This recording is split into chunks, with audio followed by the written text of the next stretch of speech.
الحمدللہ رب العالمین والصلاة والسلام علی سید المرسلین اما بعد فاعوذ باللہ من الشیطان الرجیم بسم اللہ الرحمن الرحیم الصلاة والسلام علیک یا رسول اللہ وعلی آلک واصحابک یا حبیب اللہ الصلاة والسلام علیک یا نبی اللہ وعلی آلک واصحابک یا نور اللہ۔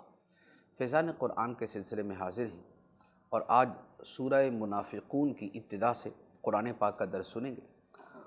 سورہ منافقون مدینہ منورہ میں نازل ہوئی، اس میں 2 رکوع اور 11 آیتیں ہیں۔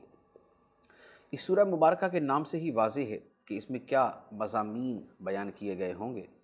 منافقوں کے حوالے سے اللہ تبارک و تعالی نے بہت سے امور کو کھول کر بیان کیا، ان کے اقوال اور ان کے افعال، اور پھر اس کے بعد مسلمانوں کی تفہیم فرمائی گئی کہ وہ منافقوں کے طرز عمل سے اپنے آپ کو محفوظ رکھیں۔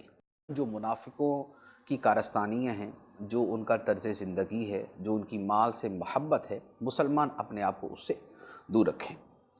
ارشاد ہوتا ہے بسم اللہ الرحمن الرحیم اذا جاءک المنافقون قالوا نشہد انک لرسول اللہ واللہ یعلم انک لرسولہ واللہ یشہد ان المنافقین لکاذبون۔ جب منافق تمہارے حضور حاضر ہوتے ہیں تو کہتے ہیں ہم گواہی دیتے ہیں کہ بے شک آپ یقیناً اللہ کے رسول ہیں، اور اللہ جانتا ہے کہ بے شک تم اے حبیب یقیناً اللہ کے رسول ہو، اور اللہ گواہی دیتا ہے کہ بے شک منافق ضرور جھوٹے ہیں۔ یہ منافقوں کی حقیقت اللہ تعالیٰ نے کھول کر بیان کر دی کہ اے حبیب علیہ السلام آپ کی بارگاہ میں یہ آتے ہیں تو کہتے ہیں کہ ہم گواہی دیتے ہیں کہ آپ اللہ کے رسول ہیں۔ تو یہ بات تو سچی ہے کہ اللہ کے رسول ہیں، تو اللہ تعالیٰ فرماتا ہے کہ اللہ جانتا ہے کہ اے حبیب علیہ السلام آپ اللہ کے رسول ہیں، اس بات کی صداقت میں کوئی شک نہیں، لیکن منافقوں کا یہ کہنا کہ ہم گواہی دیتے ہیں یہ جھوٹ ہے۔ کیونکہ منافقوں کا یہ کہنا کہ ہم گواہی دیتے ہیں، اس کا مطلب یہ ہوا کہ وہ یہ دعویٰ کر رہے ہیں کہ ہم دل سے یہ بات کہتے ہیں کہ آپ اللہ کے رسول ہیں، تو وہ جھوٹے ہیں اس کہنے میں کہ ہم دل سے کہتے ہیں۔ دل سے تو نہیں کہہ رہے، یہ صرف زبان سے کہتے ہیں اور دل کے اندر ان کے تصدیق اور ایمان موجود نہیں ہے۔ تو اللہ تعالیٰ نے جو ان کو جھوٹا قرار دیا، تو ان کے اس بات کے اوپر جھوٹا قرار دیا جو انہوں نے دعویٰ کیا کہ ہم دل سے یہ بات کہتے ہیں، جو کلمہ نشہدو کے اندر موجود ہے۔ جملہ جو ان کا تھا وہ درست تھا، آپ اللہ تعالیٰ کے رسول ہیں، اس میں کذب نہیں ہے، اس میں جھوٹ نہیں ہے، ان کے نشہدو کہنے کے اندر جھوٹ ہے۔ اب اس کے بعد ارشاد ہوتا ہے اتخذوا ایمانہم جنتا فصدوا عن سبیل اللہ انہم ساء ما كانوا یعملون ذلک بانہم آمنوا ثم کفروا فطبع علی قلوبہم فہم لا یفقہون۔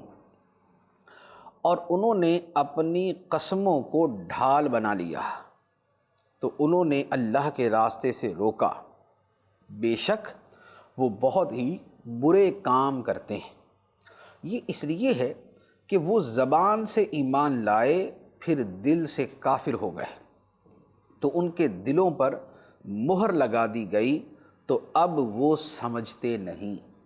یہ منافقوں کا ایک طریقہ تھا کہ وہ قسمیں کھا کے اپنے آپ کو بچا لیا کرتے تھے، یعنی جو بری حرکت کرنی ہے وہ تو کر دی، یا اپنی پرائیویسی کے اندر یا چند لوگوں کے سامنے جو دین اسلام کا مذاق اڑانا یا نبی پاک علیہ السلام کے بارے میں نازیبا کلمات کہنا ہوتا تھا وہ کہہ دیتے تھے، لیکن جب ان کا مقدمہ نبی پاک علیہ السلام کی بارگاہ میں آتا کہ یا رسول اللہ یہ تو دین اسلام کو مانتے ہی نہیں ہیں، یہ تو اس طرح کی باتیں کرتے ہیں، تو وہ منافق فوراً جھوٹی قسم کھا لیتے کہ خدا کی قسم ہم نے تو بات ہی نہیں کہی۔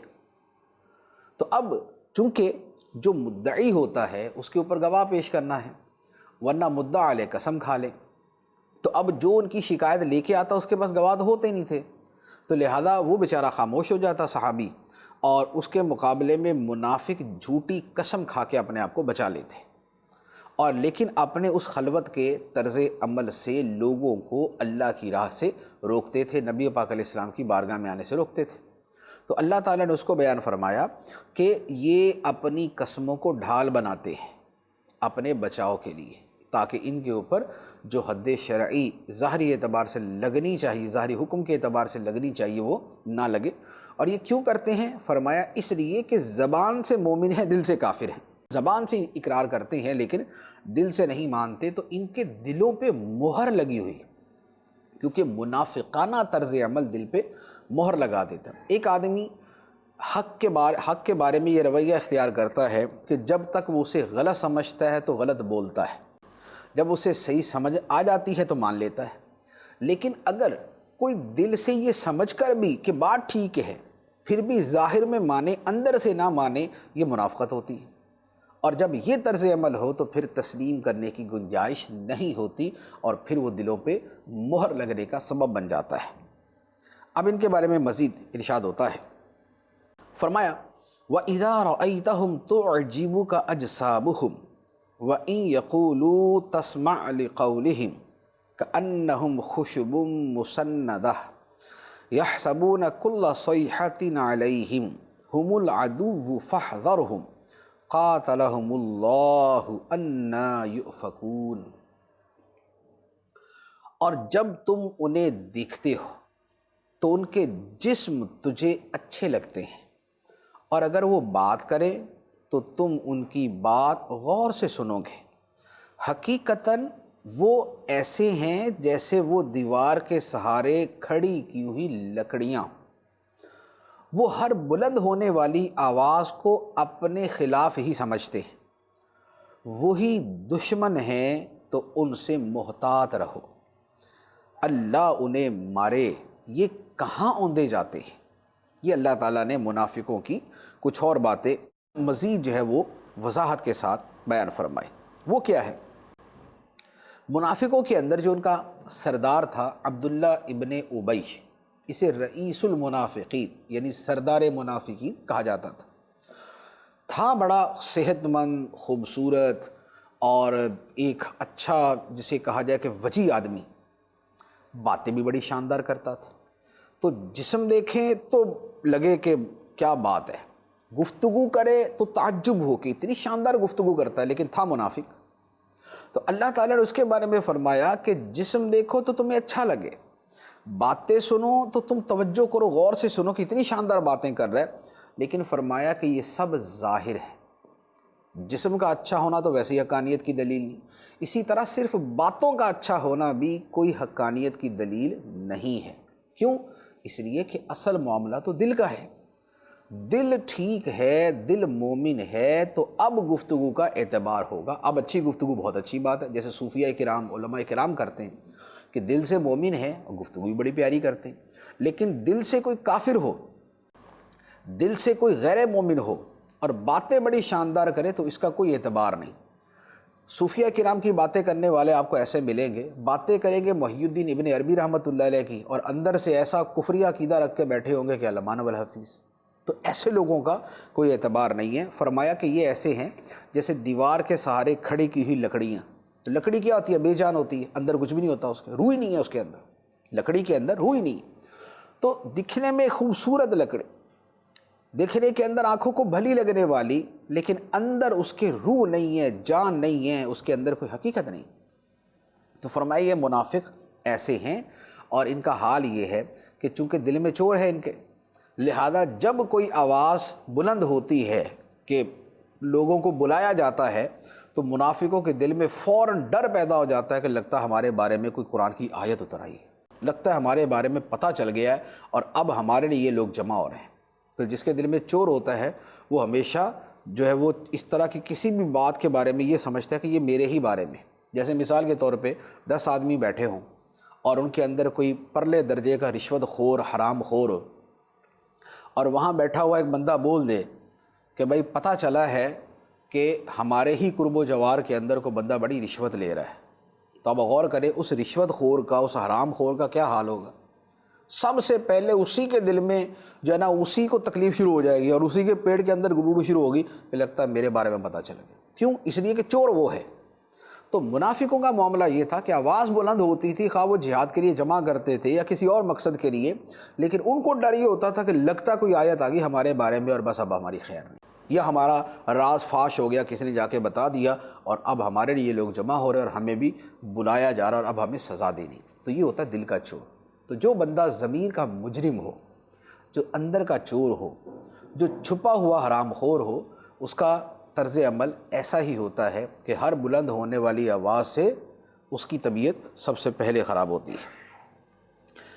اب اس کے بعد اللہ تعالیٰ ارشاد فرماتا ہے وَإِذَا قِيلَ لَهُمْ تَعَالَوْا يَسْتَغْفِرْ لَكُمْ رَسُولُ اللَّهِ لَوَّوْا رُؤُوسَهُمْ وَرَأَيْتَهُمْ يَصُدُّونَ وَهُمْ مُسْتَكْبِرُونَ.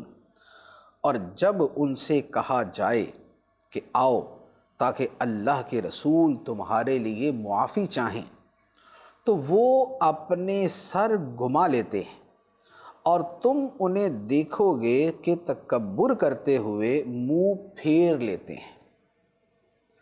یہاں جو بات کہی گئی ہے اس کے الفاظ پر اگر آپ غور کریں تو آپ کو پتہ چل جائے گا کہ منافق اور مومن میں فرق کیا ہوتا ہے. یہاں فرمایا جب ان سے کہا جائے کہ آؤ اللہ کے رسول تمہارے لیے بخشش کی دعا کریں تو یہ اپنے سروں کو گھما لیتے ہیں اور تکبر کرتے ہوئے منہ پھیر لیتے ہیں. یہ کہتے ہیں کہ ہم تو نہیں آتے نبی کی بارگاہ میں، ہم تو نہیں آتے. جب خدا کی بارگاہ کی طرف بلایا جائے تو بھاگے بھاگے آ جاتے ہیں، لیکن جب خدا کے حبیب علیہ السلام کی بارگاہ میں بلایا جائے تو سر پھیر لیتے ہیں. تو پتہ چلا کہ منافق اور مومن کا فرق جو ہے وہ نبی پاک علیہ السلام کی ذات مبارکہ سے پتہ چلتا ہے. اللہ تعالیٰ کا نام لینے والے، توحید کی باتیں کرنے والے اور خدا کی شان بیان کرنے والے تو بہت گزرے. خدا کو تو یہودی بھی مانتے ہیں، فرق کہاں پر آتا ہے؟ نبی پاک علیہ السلام کو ماننے نہ ماننے پر. خدا کو تو عیسائی بھی مانتے ہیں، جیسے بھی مانتے ہیں، فرق کہاں پر آتا ہے؟ نبی پاک علیہ السلام کو نہ ماننے کے اوپر. اسی طرح اور کئی مذاہب ہیں، اللہ تعالیٰ کو مانتے ہیں، اس کے لیے اپنے طور پہ لفظ کوئی اور استعمال کرتے ہیں اور اس کے ساتھ غلط تصورات بھی جوڑ دیتے ہیں، عقائد بھی جوڑ دیتے ہیں. وہ جو بھی ان کی اس کے اندر باطل نظریات ہیں وہ اپنی جگہ، لیکن فی نفسی ہی اللہ تعالیٰ کے حوالے سے ان کے دل میں کانسیپٹ ضرور موجود ہوتا ہے. فرق کہاں پر آتا ہے؟ ایک غلط تصورات کے اعتبار سے بھی، اور اس سے زیادہ فرق نبی پاک علیہ السلام کی ذات مبارکہ کے اعتبار سے. اسی طرح آج بھی اگر مومن و منافق کا فرق دیکھنا ہو تو جو حد فاصل ہے وہ نبی پاک صلی اللہ علیہ وآلہ وسلم کی ذات مبارکہ ہے، جو کہتا ہے کہ نجات موقوف ہے نبی پاک علیہ السلام کو ماننے پر اور آپ کی اتباع پر، یہ مومن ہے. اور جو کہے کہ نہیں کسی بھی مذہب کو مان لو تب بھی نجات مل جائے گی، یہ منافق ہے یا کھلا کافر ہے. تو یہ آج بھی وہ کرائٹیرین ہے، یہ وہ جو ہے وہ فرق کرنے والا جو فرقان ہے، یہ حد فاصل ہے کہ جس کے ذریعے مومن و منافق کی پہچان ہوتی ہے. اچھا، اب یہ جو واقعہ بیان کیا کہ منافق، جب یہ جو بات کہی گئی کہ جب ان سے کہا جاتا ہے کہ آؤ اللہ کے رسول تمہارے لیے استغفار کریں تو وہ منہ پھیر لیتے ہیں، تکبر کرتے ہیں. اس کا شان نزول کیا ہے؟ اس کا شان نزول یہ ہے کہ ایک مرتبہ کسی موقع پر مہاجرین اور انصار کے درمیان کسی بات میں جھگڑا ہو گیا. جھگڑا پہلے ابتدائی طور پہ دو آدمیوں میں ہوا، اس سے آگے پھیل کے وہ گروہوں کے درمیان آ گیا. عبداللہ ابن ابی جو رئیس المنافقین تھا، یہ تو اس کا تعلق چونکہ مدینے سے تھا، تو اس نے انصار کی طرف جو ہے نا وہ اپنا وزن ڈالا اور ان کی تائید کی، اور ان کی تائید کرنے میں معاذ اللہ نبی پاک صلی اللہ علیہ وآلہ وسلم کے بارے میں اس نے گستاخانہ جملے کہے. جو صحابہ کرام تھے ان کی آپس میں انبن ہوئی بھی تو وہ ان کی اپنی گفتگو کی حد تک تھی.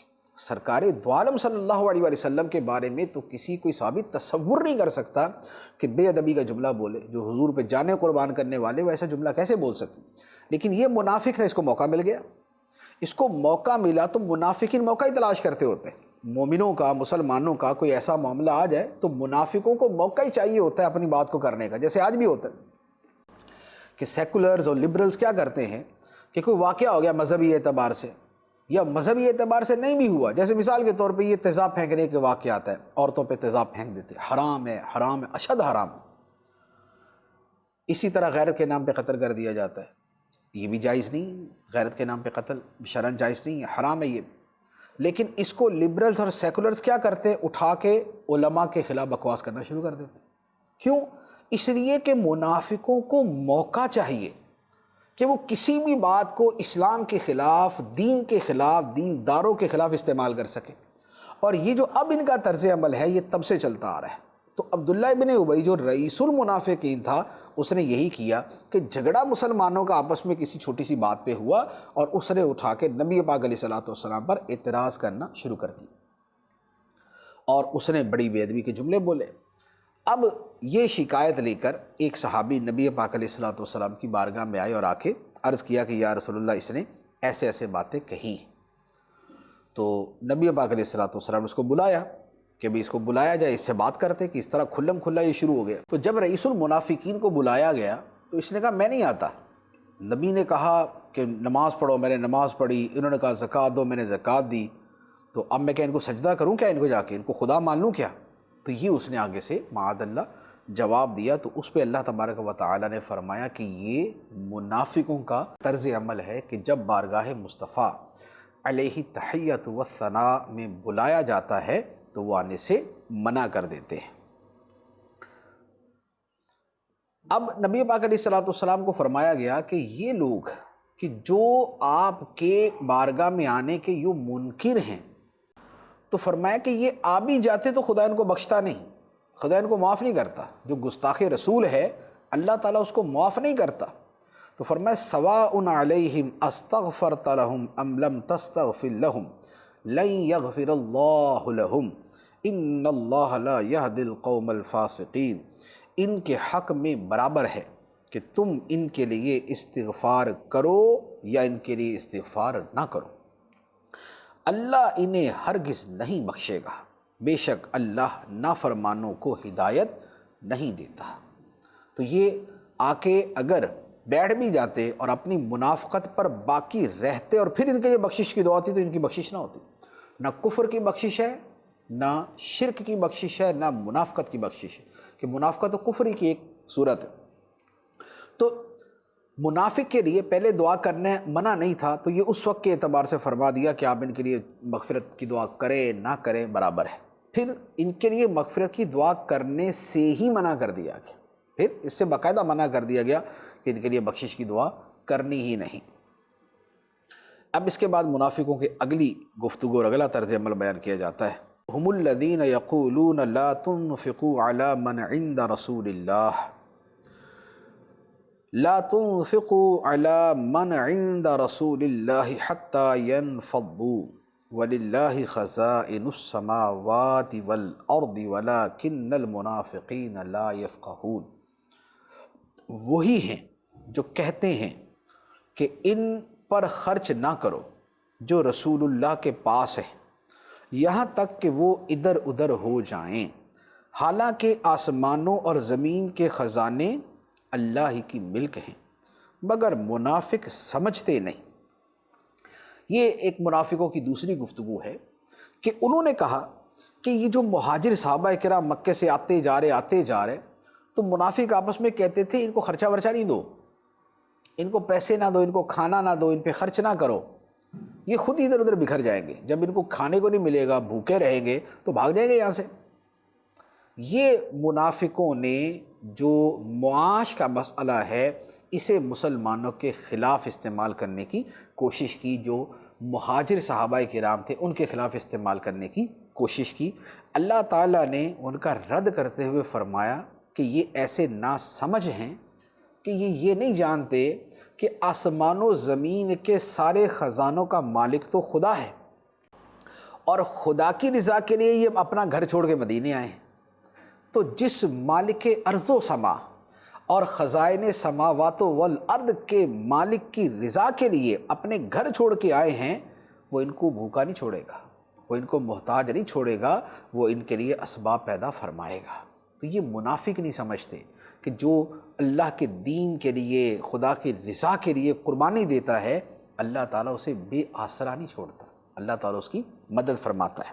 یہاں پر ایک دوسری گفتگو میں عرض کروں گا کہ منافقوں نے جو کیا، انہوں نے کہا کہ یہ جو مکے سے آنے والے مہاجر مسلمان ہیں، ان پہ خرچہ نہیں کرو، ان پہ خرچہ نہیں کرو۔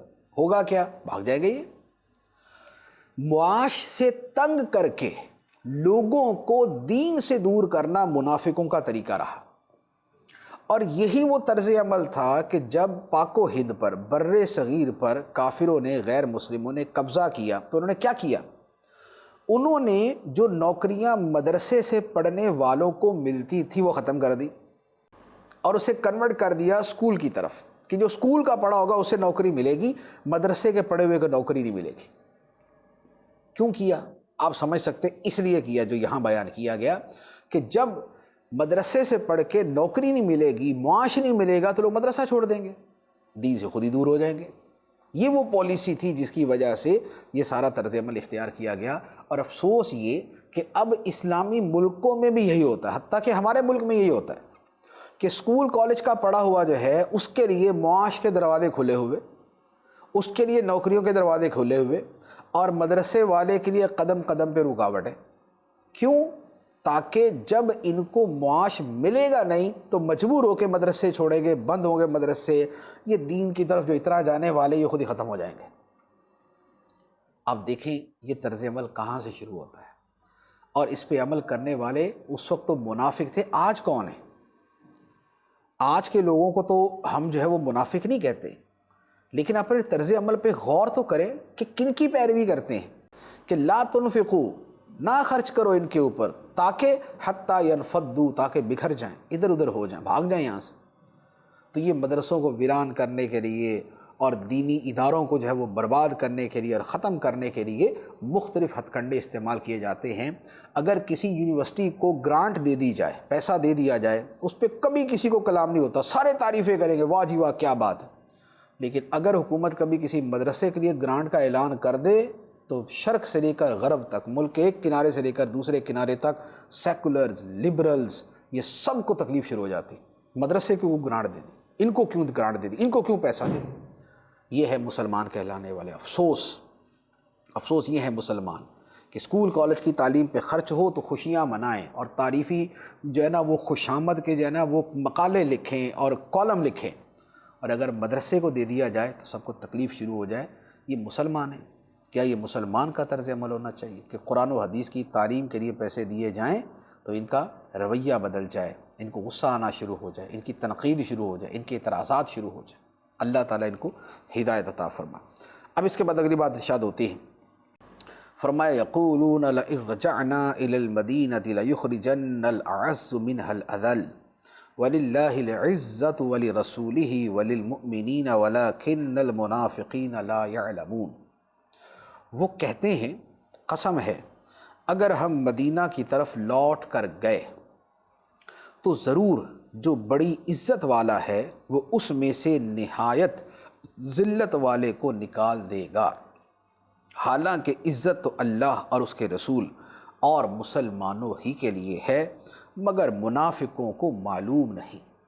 یہ منافقوں کا ایک اور جملہ تھا کہ ایک مرتبہ کسی غزوے سے فراغت کے بعد مدینہ منورہ کی طرف لوٹ کر آ رہے تھے، تو منافقوں نے کہا، اپنے آپ کو انہوں نے عزت والا قرار دیا اور مسلمانوں کو معاذ اللہ ذلیل قرار دیا۔ تو کہنے لگے ہم مدینے جا کے ہم جو بڑے عزت والے ہیں یہ ان گھٹیا لوگوں کو مدینے سے ہی نکال دیں گے۔ تو مسلمانوں کو جو مخلص صحابہ کرام تھے وہ، اور معاذ اللہ نبی پاک صلی اللہ تعالیٰ علیہ وسلم کو بھی انہوں نے شامل کر کے یہ جملہ کہا۔ کھلم کھلا یہ لفظ نہیں بولا تھا، اس لیے وہ والا نہیں تھا کہ گستاخی رسول کے اوپر ان پہ حد شرعی جاری کر دی جائے۔ ان کے الفاظ وہ تھے کہ جس کے اندر ان کے لیے بچنے کی یوں گنجائش تھی کہ پوچھا جاتا تو تعویل کر دیتے۔ تو انہوں نے یہ جملہ کہا کہ مدینہ منورہ جا کر جو عزت والے ہیں یعنی ہم معاذ اللہ ذلیل لوگوں کو نکال دیں گے۔ تو اللہ تعالیٰ نے ان کا رد کرتے ہوئے فرمایا کہ ان منافقوں کو معلوم نہیں عزت تو اللہ کے لیے ہے، اللہ کے رسول کے لیے ہے، مومنوں کے لیے، منافقوں کی کوئی عزت نہیں، منافقوں کی کوئی عزت نہیں، عزت اللہ کے لیے، اللہ کے رسول کے لیے اور ایمان والوں کے لیے۔ اور یہاں پر ایمان والوں کا جو سب سے پہلا مصداق ہے وہ صحابہ کرام، مکے سے ہجرت کر کے جو صحابہ کرام آئے، خلفائے اربعہ مکے سے ہجرت کر کے آئے تھے، تو ابوبکر صدیق، عمر فاروق، عثمان غنی، فرمایا کہ یہ سب یہ عزت والے ہیں، منافق نہیں جانتے۔ تو جو ان کی عزت نہیں جانتا خلفائے اربعہ کی، وہ منافق ہے، وہ اس میں آتا ہے وَلَٰكِنَّ الْمُنَافِقِينَ لَا يَعْلَمُونَ، منافقوں کو پتہ نہیں ہے ان کی عزت کا، ورنہ تو یہ بڑے عزت والے ہیں۔ تو اللہ تعالیٰ نے یہ بھی فرما دیا کہ ان منافقوں کے عزت کی بات کرنے نہ کرنے کا کوئی وہ نہ اعتبار کیا کرو۔ تو اسی طریقے سے آج بھی جو علماء ہیں، جو دین کے طالب علم ہیں، جو دیندار لوگ ہیں، سیکولر لبرلز یہ عزت نہیں کرتے، ان کی نظروں میں کوئی عزت نہیں، مذہبی حلیے والے سے تکلیف ہوتی ہے، تو اس کی کبھی پرواہ نہ کرے۔ میں آپ کو صحیح عرض کرتا ہوں، کبھی پرواہ نہ کرے۔ یہ ان لوگوں کے عزت کرنے نہ کرنے سے کیا فرق پڑتا ہے؟ یہ عزت کی نظر سے دیکھتے ہیں یا نہیں دیکھتے، اس سے کیا فرق پڑتا ہے؟ اگر خدا کی بارگاہ میں عزت ہے تو ان لوگوں کی نظر میں کچھ بھی نہ ہو، کوئی فرق نہیں پڑتا، اور ان کی بڑی عزت ہو اور خدا کی بارگاہ میں ذلیل ہوں تو کیا اس عزت کا کیا لینا؟ تو لہذا دنیا داروں کی اور اس طرح کے لوگوں کی عزت دینے نہ دینے اس کا کوئی اعتبار نہیں، اور اس کا کوئی وہ نہ کیا کرے، کبھی اس کے اوپر کبھی اس کا وہ افسوس نہ کرے، یا کبھی اس کے اوپر خوشی کا اظہار نہ کرے انہوں نے عزت دے دی یا انہوں نے نہیں دی تو اس کے اوپر افسوس کا اظہار کرے، نہیں، ان کا اعتبار ہی کوئی نہیں۔ خدا کی بارگاہ میں عزت ہے تو سبحان اللہ، سب سے بڑھ کر عزت اور سب سے زیادہ عزت کی حاجت اللہ تعالیٰ کی بارگاہ میں، وہاں اللہ تعالیٰ ہمیں اپنے بارگاہ کرم کے اندر عزت عطا فرمائے، تو وہ سب سے بڑی چیز ہے۔ ان اکرمکم عند اللہ، تم میں سب سے زیادہ عزت والا اللہ کے نزدیک، اللہ کے نزدیک، تو اللہ کے نزدیک عزت چاہیے۔ یہ سیکولرز، لبرلز، یہ دین دشمن، یہ دین بیزار لوگوں کے پاس کسی عزت کی حاجت نہیں ہے، کوئی عزت نہیں چاہیے ان سے، اللہ کی بارگاہ میں عزت چاہیے۔ ہاں، جو سچے ایمان والے ہیں، علماء ہیں، دیندار ہیں، خدا خوفی رکھنے والے ہیں، ان کی نظروں میں عزت ہو، اللہ تعالیٰ ان کی نظروں میں عزت بنائے۔ یہ دنیا دار جو ہے ان کی نظروں میں عزت کا کوئی اعتبار نہیں۔ اب اس کے بعد ایک اور چیز میں یہاں پر عرض کروں کہ یہاں منافقوں کے حوالے سے ساری باتیں ہوئی۔ اصل منافق تو وہ ہوتا ہے جو اوپر سے مسلمان ہو، اندر سے کافر ہو، اوپر سے کلمہ پڑھے، اندر سے وہ یہودی بھی ہو سکتا ہے، وہ عیسائی بھی ہو سکتا ہے، وہ کسی اور مذہب کا ماننے والا بھی ہو سکتا ہے، وہ دہریہ بھی ہو سکتا ہے۔ تو یہ اس طرح کا جو منافق ہے، یہ نبی پاک علیہ السلام کے زمانے میں تھے کہ دل سے مومن نہیں تھے، اور اللہ تعالیٰ نے نبی پاک علیہ السلام کو اور آپ کے ذریعے صحابہ کرام کو بتا دیا کہ یہ منافق ہے۔ آج کے زمانے میں ہم کسی کے بارے میں یہ فیصلہ نہیں کر سکتے کہ یہ منافق ہے اس معنی کے اعتبار سے، کیونکہ ہم ظاہر کے پابند ہیں، ہم ظاہر کا اعتبار کریں۔ ایک بندہ ہمارے سامنے کلمہ پڑھتا ہے اور دین کے کسی قطعی ضروری عقیدے کا انکار نہیں کرتا، جیسے نا ختم نبوت کا کوئی انکار کرے تو اب کلمہ بھی پڑھے تو اس کا اعتبار نہیں، یا وہ دین کا مذاق اڑائے، اسلام قرآن کا مذاق اڑائے، تو اب ظاہری اعتبار سے کلمہ بھی پڑھے تو وہ کافر ہی ہے، کیونکہ یہ اس نے قطعی اعتبار سے اس نے اپنا کفر ظاہر کر دیا۔ لیکن اگر کسی سے دین کے ضروری قطعی عقیدے کا انکار ثابت نہیں اور زبان سے وہ کلمہ پڑھتا ہے تو ہم اسے ایٹ لیسٹ مسلمان مانیں گے، ہم یہ نہیں کہیں گے یہ منافق ہے۔ کیوں؟ اس لیے کہ منافقت دل کی حالت ہے اور دل کا ہمیں پتہ نہیں۔ ہاں، یہ ہو سکتا ہے کہ وہ لوگ کہ جو اندرون خانہ عقیدے اس طرح کے رکھتے ہیں منافقوں والے، اور اوپر سے جو ہے وہ لوگوں کے سامنے مومن مسلمان اپنے آپ کو کہتے ہیں، تو ان کے لیے کبھی یہ لفظ بول دیا جاتا ہے، لیکن وہ جو حقیقی اطلاق ہے وہ بہرحال نہیں کیا جا سکتا۔ اچھا، یہاں پر ایک اور بات بھی ہے، وہ یہ ہے کہ یہ تھا اعتقادی منافق، عقیدے کا منافق، ایک ہوتا ہے عمل کا منافق۔ عمل کا منافق وہ ہے کہ جس کے عمل منافقوں والے ہیں، جس کے عمل منافق ہے مسلمان، اندر باہر دونوں طرف سے مسلمان ہے، کلمہ بھی پڑھتا ہے، دل سے بھی مسلمان ہی ہے، لیکن عمل منافقوں والے کرتا ہے، اسے کہا جاتا ہے عملی منافق، اور یہ صورت جو ہے یہ پائی جاتی ہے، اور افسوس کہ ہماری بہت بڑی تعداد عملی منافقت میں مبتلا ہے۔ اب وہ کیا ہوتی ہے؟ ایک حدیث ہمارے غرض کر دیتا ہوں، اس سے آپ اچھی طرح سمجھ جائیں گے، اور یہ صرف ایک مثال ہوگی، اور بھی بہت ساری صورتیں ہو سکتی۔ نبی پاک صلی اللہ علیہ وآلہ وسلم نے ارشاد فرمایا کہ جس بندے میں 4 برائیاں ہوں، جس بندے میں 4 برائیاں ہوں، وہ پکا منافق ہے، خالص منافق، منافقاً خالصاً، خالص منافق۔ اور جس میں 4 برائیوں میں سے ایک برائی ہو تو اس میں منافقت کا وہ حصہ ہے جب تک کہ اس کو چھوڑ نہ دے، یعنی 4 چیزیں پائی جائیں تو یہ پکا منافق، 1 پائی جائے تو چوتھائی منافق ہے، 2 پائی جائے تو آدھا منافق ہے، 3 پائی جائے تو 3/4 منافق ہے، 4 پائی جائے تو پورا منافق ہے۔ اب وہ 4 باتیں کیا ہیں؟ 4 برائیاں کون سی ہیں؟ فرمایا کہ جب اسے امانت دی جائے تو خیانت کرے، اللہ اکبر، امانت دی جائے تو خیانت کرے، جب بات کرے تو جھوٹ بولے، جب وعدہ کرے تو وعدہ خلافی کرے، اور جب لڑائی کرے تو گالیاں بکے۔ یہ 4 باتیں آپ دیکھ لیں۔ جو بددیانت ہے، جو جھوٹا ہے، جو وعدہ خلافی کرنے والا ہے، جو گالیاں بکنے والا ہے، نبی پاک علیہ السلام فرماتے ہیں پکا منافق ہے، یعنی عمل کے اعتبار سے پکا منافق ہے۔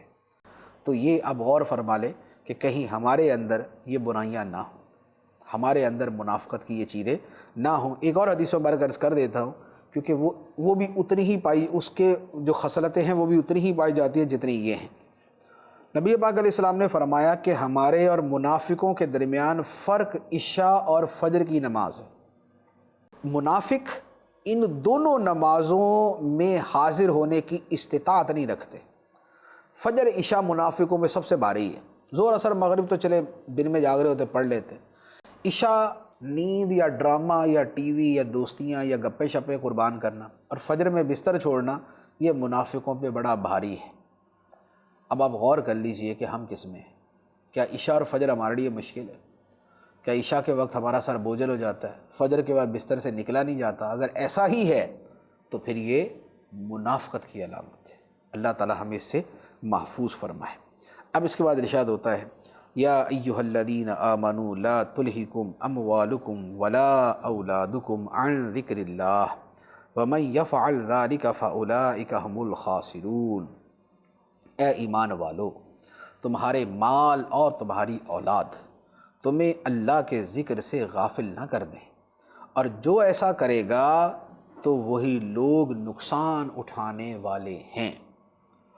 منافقوں کی منافقت کی جو وجہ تھی وہ ان کے مفادات تھے، اور سب سے بڑا انسان کا مفاد اس کے گھر اور اس کے مال سے متعلق ہوتا ہے۔ تو اللہ تعالیٰ نے مومنوں کو اسی کے حوالے سے تنبیہ فرما دی کہ مال اولاد میں اتنا مشغول نہ ہو کہ خدا کی یاد ہی بھول جائے۔ مال کمانے میں، مال سے موجیں اڑانے میں، بیوی بچوں کے ساتھ زندگی گزارنے میں اتنا مصروف نہ ہو جاؤ کہ خدا کی یاد ہی بھول جائے، یہ تمہیں خدا کی یاد سے غافل نہ کریں۔ اللہ تعالیٰ نے مال کمانے سے منع نہیں کیا، نہ بیوی بچے چھوڑنے کا حکم دیا۔ مال کمانے کا حکم ہے، شادی کرنے کا حکم ہے، اولاد کے حصول کو پسندیدہ قرار دیا گیا، لیکن اس میں اتنا مصروف نہ ہو جائے کہ اللہ کی یاد ہی بھول جائے، بس یہ منع ہے۔ فرمایا کہ جو یہ کرے گا وہ نقصان اٹھائے گا، وہ نقصان اٹھائے گا۔ اب اس کے بعد آگے ارشاد ہوتا ہے، وَأَنفِقُوا مِمَّا رَزَقْنَاكُم مِّن قَبْلِ أَن يَأْتِيَ أَحَدَكُمُ الْمَوْتُ فَيَقُولَ رَبِّ لَوْلَا أَخَّرْتَنِي إِلَىٰ أَجَلٍ قَرِيبٍ فَأَصَّدَّقَ وَأَكُن مِّنَ الصَّالِحِينَ۔